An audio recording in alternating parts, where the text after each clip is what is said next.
चंद्रिकेने व्रत पुन्हा आरंभिले, निरासले नियम नियम पाळले. सासूबाई? महिने आणती आम्ही जातो ते तूर काढायची आपली, तेवढी तूर काढायची. लवकर गेलं तर लवकर होईल थोडंसं. हो का? चालल्या वर तू हबाड करून जा बाई जा. तुमच्या बापाचीच नोकरी. मी इथं घरी काय बासणं कोसणं कोण करणार आहे? हा का मा बाप येणार आहे का मै माई येणार इथं बासणं कोसणं करायला? हा सगळा स्वयंपाक पाणी कोण करणार आहे? मीच करून आणू काय तुम्हाला? अवय फेपन नाके तुला बोलू राहिले मी, माझ्यासोबत बोल ना. का वाऱ्यावर बोलू राहिले का मी?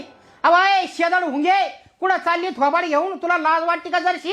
हा अहो खाऊ खाऊ म्हशीवणी पोसणं लावलं, एवढी कशी लाज सोडी तो? हा अहो मा जीव जात आला ना एवढ्या वर्ष मी काय काही केलं नाही का? हा A few moments later. झालं? भाकरी घेऊन या आम्हाला वावरात, आणि मला थोडंसं भरीत आणा, आणि हिला काय लागतं ते घेऊन या. सासूबाई मला लय कढी प्यावा, हांडाभर कढी आणि 10-12 भाकरी घेऊन या ना. रुको जरा. काय 10-12 भाकरी अंडा भरकडी? अहो मासाडीच्या पलीकडे झालं बाई तू. अहो तुला 10-12 भाकरी अंडा भरकडी नाही, तुला ढेप लागती, चांगली ढेप लागती.